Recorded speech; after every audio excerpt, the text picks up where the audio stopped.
Alors, on avait vu dans la première partie l'ingénierie sociale, le hameçonnage. Maintenant, on va parler des autres attaques courantes, en partie.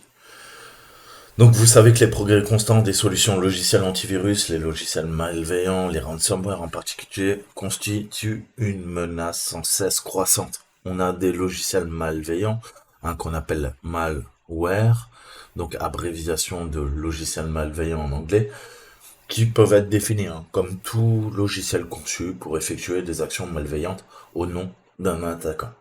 Il existe de nombreux types de logiciels malveillants, mais on va se concentrer sur les logiciels malveillants génériques et les ransomware spécifiquement dans cette tâche. Alors, une fois installés, vous le savez, les attaquants utilisent généralement des logiciels malveillants pour voler des informations, causer des dommages et exécuter des commandes arbitraires sur les systèmes infectés. On reverra, mais on en a quelques-uns. On a Covenant, on a Metasploit, on a Empire, on a Powersploit. On a pas mal d'outils qui nous permettent de faire justement du C2 ou du C2C ou du CNC. Hein. Donc je vous le disais, c'est une technique utilisée dans le commandement militaire qu'on appelle le Command and Control. Le command, c'est penser à toute la stratégie et à la tactique en amont et en aval. On a les forces opérationnelles sur un théâtre d'opération comme si on jouait à un jeu de guerre, à un jeu d'échecs. On va déplacer nos troupes. Hein. Et les troupes sur le terrain, bah, c'est des gens qui meurent, c'est des gens qui soit attaquent, soit défendent. Donc, encore une fois, tout va dépendre de la qualité du command and control.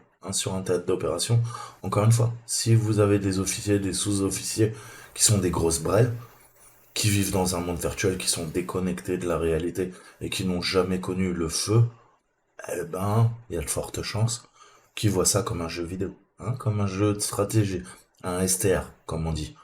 Mais vous savez que les réalités du terrain sont beaucoup plus complexes. Je vous avais parlé des règles d'engagement. Je vous avais parlé quand l'ennemi ne respecte plus les conventions de Genève et se fond dans les populations civiles, forcément, tôt ou tard. En ce moment en Ukraine, eh ben c'est la population civile qui trinque. Cette même population qu'on est censé défendre et protéger et exfiltrer du théâtre d'opération.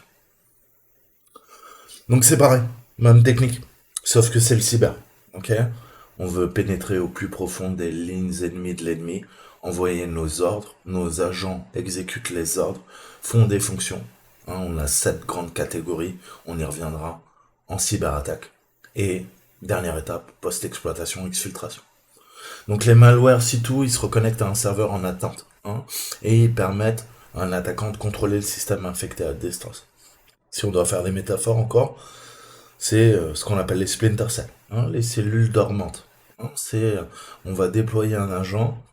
Alors, c'était vrai dans le monde du renseignement, ça l'est également si on doit parler du djihad.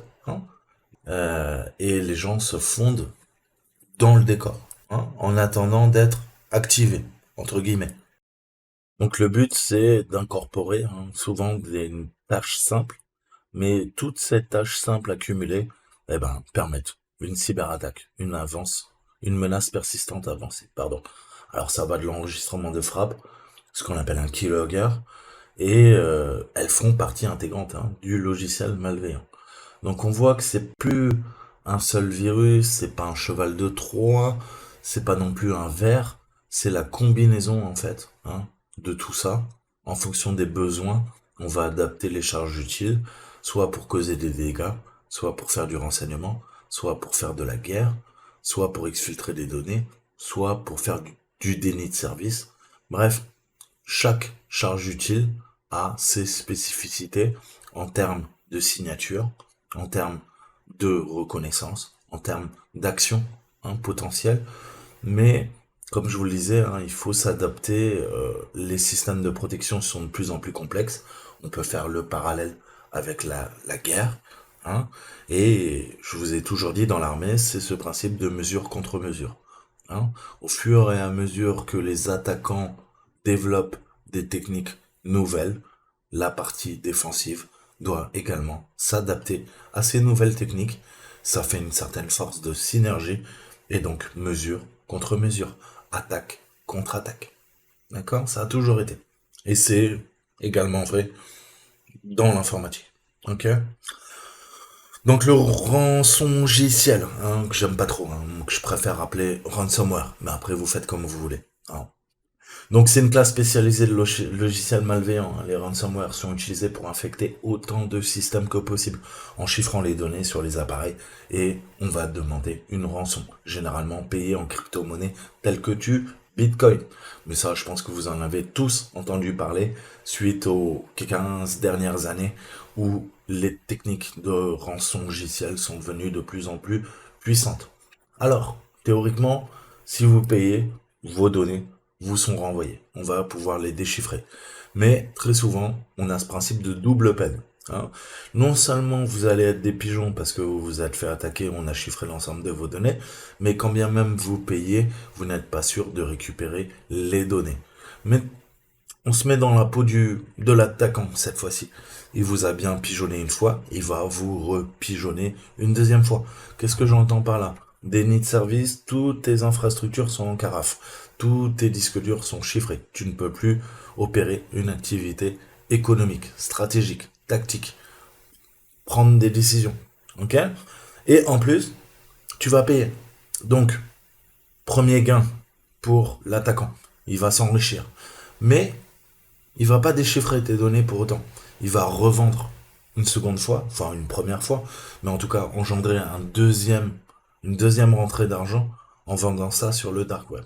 Donc non seulement toi, t'as payé, mais en plus ça va être double peine, comme je te dis, puisque il faudra peut-être racheter les données qui auront été justement achetées sur le dark web, sur les marchés noirs, et qui pourrait entacher encore une fois ton image de marque, le fait que tu sois compétitif sur un marché et vis-à-vis de tes concurrents. Hein. Qu'est-ce que va te coûter cette cyberattaque? Donc tout ça, c'est des choses à prendre en compte. On n'y pense pas forcément. Et le ransomware, c'est quand même le summum de la fils de puterie, si vous me permettez l'expression. Donc le but d'un ransomware, c'est d'aller vite, contaminer tout, chiffrer, avec une clé connue uniquement de l'attaquant. Une fois que l'attaque est terminée, le logiciel malveillant affiche une fenêtre comme vous l'avez sous les yeux. Tu veux récupérer tes données? Tu as 3 jours pour effectuer le paiement. Si c'est pas le cas, on te laisse une semaine. Par contre, le prix va doubler. Et si jamais tu le fais pas, tu ne récupéreras jamais tes données. Donc, 90% des cas, vous n'allez pas récupérer vos données. 10% des cas, vous allez récupérer vos données. Certaines entreprises sont prêtes à payer. D'autres entreprises ne paieront pas. Hein. Typiquement, à l'ANSI, aux États-Unis, le FBI, le NIST n'encouragent pas les sociétés à payer puisque vous risquez, le cas échéant où les hackers ne veulent pas vous donner la clé de déchiffrement, vous allez vous faire entuber 2 fois. Hein, puisque non seulement vous aurez perdu votre donnée, elles vont fuiter dans la nature, comme je vous le disais, mais en plus vous allez payer pour rien. D'accord? Donc encore une fois, sachant qu'il y a de très grosses boîtes qui ont les reins solides et qui vont payer. Et les assurances vont prendre en charge tout ça. Par contre, vous n'entendrez jamais aucun mot dans les journaux. Hein. C'est ce qu'on appelle du damage control. Hein. Ça fait partie de la gestion de la perception, le perception management. Je vous le disais, quand tu as un incident, c'est des techniques utilisées dans le renseignement, on en revient à la guerre de l'information, le contrôle de l'information, l'offuscation. Si jamais je suis lésé, hein, aucunement, surtout quand je suis un État-nation ou une multinationale, je dois montrer à mes concurrents, hein, à mes alliés comme à mes ennemis, en termes de part de marché, hein, puisqu'on est une société néolibérale capitaliste, aucunement je dois montrer que j'ai des failles, hein, que je viens de me faire pirater. Vous imaginez, c'est une action en bourse qui va chuter. Donc, on va faire du damage control, hein, c'est-à-dire que on va contrôler les dégâts. Comment on peut contrôler les dégâts? Il va falloir faire de la propagande, ce qu'on appelle les PR, Public Relations. On va faire des relations publiques. Hein, et on va nier en bloc tout ce qui s'est passé. Hein. C'est encore une fois les techniques qu'on utilise dans le renseignement qu'on appelle le déni plausible. Le déni plausible, c'est dire, mais jamais de la vie. Jamais j'ai fait ça. Mais aucunement. Vous avez des preuves, hein? Et puis très souvent, vous savez que c'est des choses, c'est des accords tacites. Il n'y a pas de traces, hein. Si on parle du monde de renseignement, les Black Project et tout ça, tu t'attends à quoi? À des factures devant le Congrès américain? Tu sais très bien que tout est secret, top secret, compartimenté. Alors il va y avoir quelques lanceurs d'alerte. Mais comme je te disais, regardez la légitimité, quel pouvoir vous avez face à un État-nation comme les États-Unis. Regardez Snowden, regardez Assange, quand bien même ils disaient la vérité.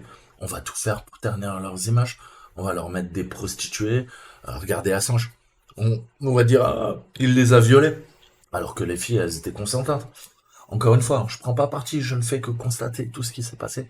Regardez les opérations interservices. 6 agences de renseignement pour essayer d'exfiltrer Assange de l'ambassade de l'Équateur, pardon, en Angleterre. Vous voyez que ces gens sont prêts à tout pour vous détruire, pour vous ternir. Et ça, c'est dans les sociétés dites démocratiques. Après, on a des autocraties, hein. On a la Russie où là, carrément, on te tue, on t'assassine, hein. On va payer la mafia pour t'assassiner, hein. Combien de journalistes morts, combien d'opposants politiques finis dans les camps. Voilà. Mais quoi qu'il en soit, hein, d'un côté ou d'un autre, de toute façon, le but c'est d'utiliser toutes les techniques MICE pour te nuire, hein, pour que ça ne fuite pas. Donc, on va en revenir à ce qui nous intéresse, la cybersécurité. Mais vous voyez tout le temps des techniques utilisées dans le renseignement pour un État-nation également, c'est le contrôle de l'information, hein. Si jamais que je sais que ta chimère, peut-être elle a fui d'un laboratoire P4 de Wuhan, qu'est-ce qu'a fait le Parti communiste chinois? Qu'est-ce qu'ont fait les médias? Ils ont dit non, jamais de la vie. Et regardez, même nous, occidentaux, dès que vous abordiez la théorie de quoi? De la piste, d'une fuite de laboratoire, on a été bannis des réseaux sociaux. On nous a fait passer pour des fous, hein. Mais finalement, vous voyez bien que il y avait anguille sous roche, hein. Si vous croyez encore que c'est le pangolin qui a apporté le Covid, réveillez-vous, hein, j'ai envie de vous dire. Je crois que vous avez raté 3 ans de votre vie, ce qui s'est réellement passé. Allez lire, déconstruisez la réalité, encore une fois, qu'on vous a dit dans les journaux.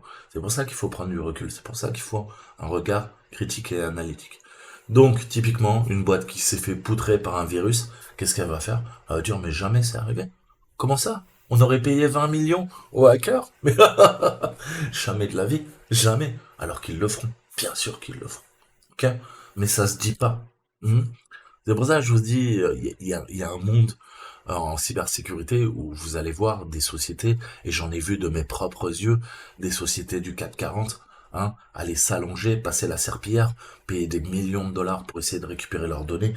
Mais comme ce sont de gros groupes influents, comme c'est le nerf de la guerre, ce sont des sociétés influentes qui contribuent à notre produit national brut, intérieur brut, eh ben jamais, jamais ça fuitera dans les journaux. Et là, vous n'êtes pas dans une dictature, mais vous voyez que la plupart des journaux n'en ont pas parlé, ou sinon ça fera un encart.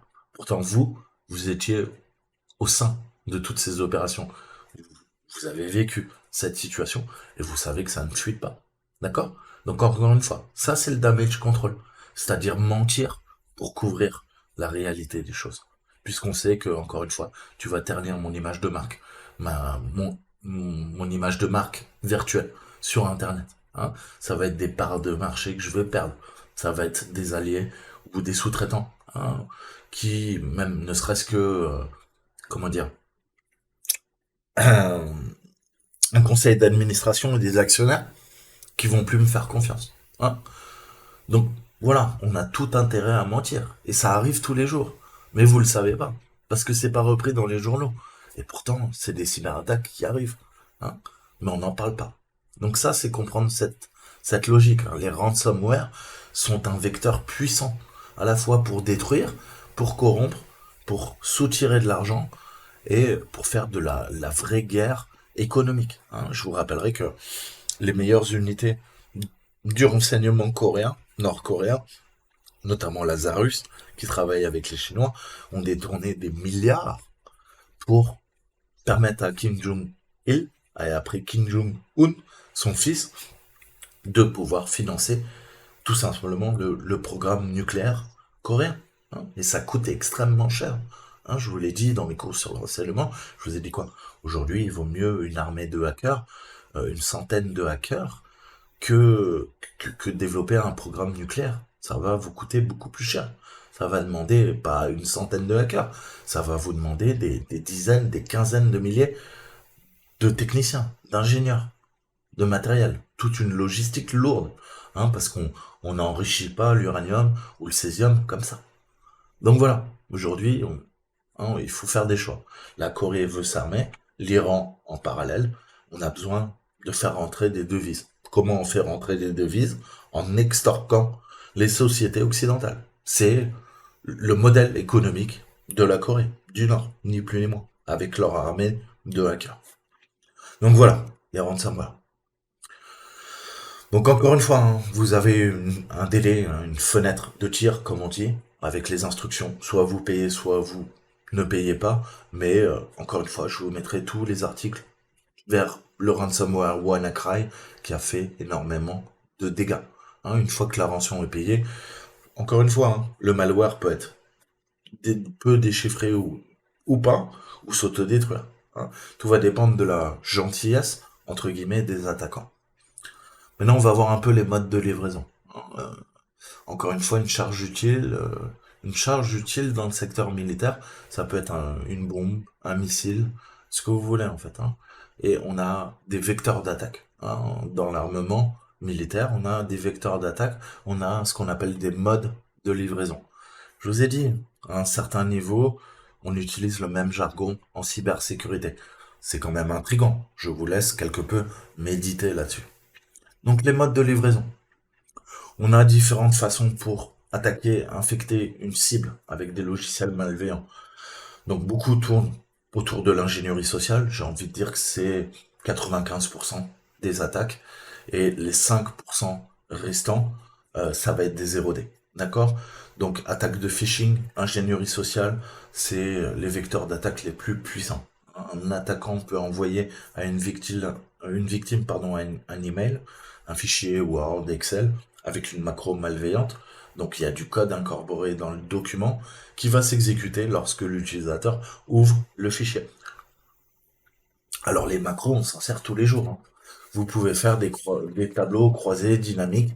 C'est le premier truc qu'on apprend à faire pour pouvoir gérer votre tableur Excel. Okay, on peut exécuter du code qui va exécuter des algorithmes qui vont nous permettre, typiquement en informatique, on fait du reporting. Hein.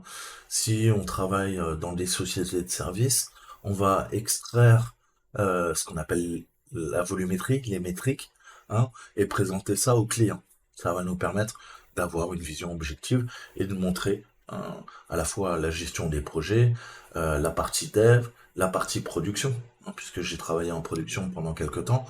En production, vous avez quotidiennement et de façon hebdomadaire et mensuelle des rendez-vous avec le client pour lui présenter ces fameuses métriques. Hein, lui dire, écoutez, bah regardez là, on a réussi à être 3% plus productif, regardez cette base de données, elle consommait 100 gigas de swap, on a réussi à réduire à 20. On avait des temps d'indisponibilité sur vos serveurs web qui étaient d'1 heure par mois. On a réduit ça à 20 minutes, etc., etc. Hein, le but, c'est de montrer le contrôle qualité, comme on l'appelle dans le jargon. Donc là, c'est pareil. Hein, on utilise beaucoup de macros. En entreprise, il n'est pas rare d'utiliser les macros. Le problème, c'est que ces fameuses macros, on va créer des virus de macros. Hein. Donc on va pouvoir injecter des charges utiles à partir, justement, des macros. Donc, typiquement, pour un simple tableur Excel, un fichier Word, vous n'avez aucunement besoin des macros. Donc je vous le dis à la maison, en entreprise, tout va dépendre. Mais à la maison, ne cliquez jamais sur le Enable Content. Hein. Activez le contenu. Les macros ont été désactivés. Hein. Vous avez bien en jaune. Hein. Microsoft vous prévient. Après, vous allez dire, ah ouais, je me suis fait pirater, bâtard. Mais c'est toi qui n'as pas lu. Regarde cette fenêtre-là. Je te mets l'image sous les yeux. C'est en jaune. C'est là pour attirer tes yeux. Réveille-toi. Qu'est-ce qu'il y a écrit? Il y a écrit Security Warning. Il y a écrit alerte de sécurité. Les macros ne sont pas activés. Et tu es sûr de vouloir les activer? T'as pas l'impression qu'il se passe des choses bizarres? La plupart des gens, ils vont cliquer. Hein. Mais réveillez-vous, c'est vous qui faites la connerie. Vous êtes, ce que je vous disais, le maillon faible. Ok? Vous ne, vous cliquez, vous ne prenez pas le temps de réfléchir. C'est exactement ce que je vous ai dit en préambule. Vous cliquez, vous ne prenez pas le temps de réfléchir. Et des fois, eh ben, dans ce genre de situation, c'est des décisions qui sont importantes. Prenez 5 minutes pour réfléchir. Mais là, tu es en train de faire de la merde. Si ton contenu, tu peux pas le lire, et qu'on te dit qu'il faut activer les macros, mais à 99%, tu es en train de te faire enculer. Il y a un virus qui va te baiser la gueule. Et toi, qu'est-ce que tu vas faire? Bah, tu vas cliquer, comme un mouton. Mais c'est pas ça qu'il faut. Il faut des gens intelligents, curieux, avec un esprit critique et analytique. Arrête de cliquer partout avec ta putain de souris. Tu vois? Ouais, tu mérites des claques. C'est de ta faute. Si tu t'es fait pirater, t'es trop con. Alors réveille-toi. Apprends. Et crée-toi cette cyberhygiène. Hein. Mais ça, c'est un travail personnel. Ok? Si on n'est pas formé, moi j'essaie de vous former, de vous sensibiliser. Mais si t'es trop con, ben vas-y, retourne sur Fortnite et me fais pas chier, copain. Tu vois ce que je veux dire? Il y a chacun son truc.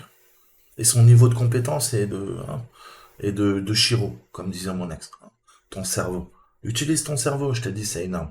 Donc voilà, ne sois pas dupe, copain. On va t'envoyer des fichiers .exe, des PDF, ok? Des fichiers .ps1, script PowerShell, .bat, des batch script, comme on les appelle.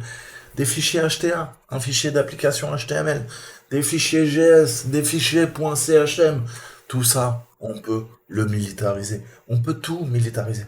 Alors, t'as un fichier JavaScript, tu dis, ah, c'est cool.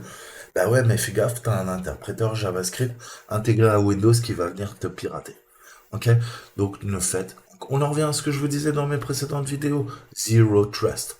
Aucune confiance. N'ayez aucune confiance. Et surtout, la première personne auquel vous devez douter et n'avoir aucune confiance, c'est pas les autres. C'est vous. C'est vous. C'est vous. Parce que vous êtes bourré de failles. Failles qu'on viendra exploiter. Ok? Et si tu n'as pas la connaissance, hein, qu'est-ce que je vous dis toujours? C'est quoi la description de ma chaîne? Soit tu contrôles la technologie, soit tu es esclave de la technologie. Moi, j'ai pas envie d'une génération, voire de deux, trois générations d'esclaves. Je veux des gens qui comprennent la technologie. Et si tu comprends la technologie, tu peux t'en protéger. Si tu comprends les techniques de manipulation, tu peux t'en protéger. Ok? Et ça sera des citoyens qui seront, voilà, armés intellectuellement pour se battre pour le monde de demain, qui va devenir de plus en plus compliqué. Ok? Sinon, comme je te dis, tu retournes à Fortnite, tu vis dans le monde des bisounours, tu te laves le cerveau avec la télé et la télé-réalité, hein? T'écoutes ta musique abrutissante et tu me fais pas chier. Tu retournes dans la matrice. Moi, je te propose la pilule pour comprendre la matrice qui t'entoure. Si ça t'intéresse pas, tu retournes sur la chaîne de Cyprien. Hein. Moi, ça me dérange pas. Ça me changera pas ma vie. Moi, ça fait longtemps que je suis en dehors de la matrice et que j'apprends comment elle fonctionne. Ok? Donc, encore une fois, qu'est-ce que vous voulez dans votre vie? Vous voulez comprendre ou vous voulez être des consommateurs passifs, des veaux, des vaches à lait qu'on va tondre, des moutons? Hein? Va falloir se réveiller. Et plus tu te réveilles tôt, plus tu seras performant. Parce que si tu te réveilles à 40 ans, eh ben là, je te jure, tu vas déprimer, mon copain. Là, tu vas te dire, putain, on m'a un petit peu niqué la gueule pendant plus de 40 ans. Si tu le fais à 20, 25 ans, ben c'est bien. C'est bien. On va avoir des gens intelligents qui pourront changer le monde de demain. Mais si tu vis dans la matrice toute ta vie, bah ouais, je suis désolé. À 40, 50, 60 ans, il sera peut-être un peu trop tard. Mais il est jamais trop tard. Hein. Mais en tout cas, tout, c'est pas toi qui changera le monde, c'est plutôt tes enfants, tes petits-enfants.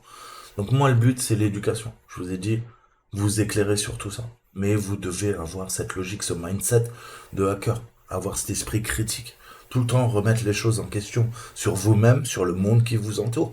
Sinon, ça ne sert à rien. On va vous bouffer le cerveau. Et on va avoir des générations de moutons. Ok? Moi, je suis là pour former la nouvelle génération. Je veux avoir des gens qui sont conscients de ce monde de merde et qui veulent le changer pour le bien, pour le meilleur, pas pour le pire. Ok? Donc attention quand on vous envoie des documents. L'attaquant va exploiter une vulnérabilité dans une infrastructure publique, dans un environnement d'entreprise, dans un serveur web, et se donner une ouverture sur le réseau interne. On va pivoter, on va lancer une attaque plus importante, qui va être facilitée par des logiciels malveillants. D'accord? Donc comment on reste en sécurité, saltimbanque? Eh ben moi je sais pas, mais je peux te dire quelques petites bases. Hein. C'est une combinaison de sensibilisation et de mettre constamment à jour à la fois vos logiciels et vos systèmes d'exploitation. D'accord? Mais que ça soit sur ta tablette, ton téléphone, sur ton ordinateur. D'accord? Et toi-même, pense que tu es, ton cerveau, c'est un système d'exploitation. D'accord? Et ton corps, c'est des applications. Hein, tu peux faire plein de choses avec. Eh ben, pense que toi-même, tu dois te bonifier avec le temps. Toi-même, tu dois découvrir tes propres failles. Toi-même, tu dois protéger. Ok? Ces failles, tu dois les corriger. Puisqu'on peut te hacker, toi aussi. Tu as un ordinateur. Ton cerveau, c'est un système d'exploitation. Ok? Pensez pas qu'au hacking physique, les machines, les ordinateurs. Pensez que vous aussi, le jour où on découvrira vos failles, on viendra les exploiter. D'accord? C'est pour ça que je vous sensibilise. Ok? Vous devez vous blinder, vous devez vous connaître avant de connaître les autres. Apprenez à vous connaître vous-même. Donc acceptez toutes les mises à jour et les correctifs lorsqu'ils sont proposés, en particulier dans les logiciels importants, tels que les systèmes d'exploitation. Les mises à jour contiennent souvent des correctifs aux failles de sécurité, donc il est important de les mettre en place dès que possible. Ne cliquez jamais sur des liens suspects, en particulier sur des emails. Essayez de ne pas ouvrir les pièces jointes si possible. Si un message semble suspect, supprimez-le, transférez-le aux équipes appropriées. Hein, si c'est un compte professionnel, vous êtes en entreprise, vous avez le devoir d'avertir vos collègues, votre supérieur hiérarchique, et aller voir les équipes techniques, les équipes cyber, si vous êtes dans une grosse boîte, et faites-leur un compte rendu. Hein. Montrez-leur toutes les preuves. Hein. Et c'est vraiment important. C'est comme ça que vous allez aider les équipes cyber, les bleus, à défendre votre entreprise. Ok? Et si un jour ton entreprise elle se fait pirater, peut-être toi demain tu es au chômage. Ok? Donc pense à collaborer. Hein. C'est cet esprit d'équipe qu'on doit. on- cette société fait tout pour que vous soyez égoïste, individualiste. Ok? Vous bouffez entre collègues, vous faites la guerre entre services. Ok? Ça, c'est la nature humaine. Essaye de corriger ça. Commence à avoir ce mindset de hacker. Les hackers, ils échangent entre eux. Commence à avoir cet esprit d'équipe. Arrête de voir la rivalité, la compétition. Je sais qu'on t'a formé depuis tout petit à la compétition. Cet esprit de compétition, c'est de la merde. Ok? L'échange d'informations, l'échange. Faites des ateliers, des workshops. Passez du temps entre collègues. Faites-vous des bonnes bouffes. Sympathisez. Créez du lien humain, affectif. Ok? Et nouer aussi des liens avec des équipes qui n'ont rien à voir avec vous. Tu bosses en dev, va voir ce que font les gars en prod. Ok, t'es dans le réseau, va voir ce que fait le DBA sur sa base de données. T'es DBA, bah vas-y, va voir ce que font les équipes cyber. Ok? Et c'est ça, c'est ce principe. Ok? Rouge attaque, bleu défend et purple. Ok? On va mélanger les deux et on doit former même les développeurs, au DevOps, hein, au SysOps. Tout ça, c'est le boulot à la fois de l'entreprise, mais vous, rien ne vous empêche, avec vos qualités humaines, d'aller vers les autres et de nouer du lien. Ok? Nous sommes des animaux sociaux, pas des animaux grégaires. Hein? Essayez de vous améliorer. Et vous verrez que ça va profiter à tout le monde. D'accord? Et si vous faites tout ça en plus à la fin de l'année, hein, vous pourrez demander à votre boss une petite rallonge, parce que vous avez fait du taf, des choses qu'on ne vous a pas demandé. Branchez jamais des périphériques multimédia hein, qui sont inconnus, des périphériques USB sur des ordinateurs importants. Si vous trouvez un appareil en public, ne le branchez pas sur votre ordinateur portable de bourreau. Hein, sauvegardez les données, vous le savez. Et on verra un petit peu plus tard les bases des bases. Hein. Et assurez-vous que votre logiciel antivirus est toujours à jour et activé. Donc si vous ou votre entreprise est infectée par un ransomware, ne payez pas la rançon. Au lieu de ça, appelez immédiatement vos autorités locales et essayez de contenir l'infection en désactivant le routeur, déconnectant du réseau, empêchez physiquement l'appareil infecté de se connecter à autre chose. N'éteignez surtout pas l'appareil infecté, car cela peut détruire toute opportunité potentielle de décrypter les données sans payer, via plein d'outils gratuits ou pas. Et surtout, si on doit faire une analyse forensique, la police scientifique, euh, le cyber, les équipes bleues ont besoin de l'ordinateur qui tourne, hein. On n'arrête jamais un ordinateur en paniquant, en croyant que c'est ça qui va arrêter la cyberattaque.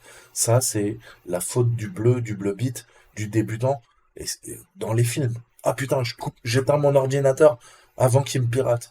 Mais tu es fou.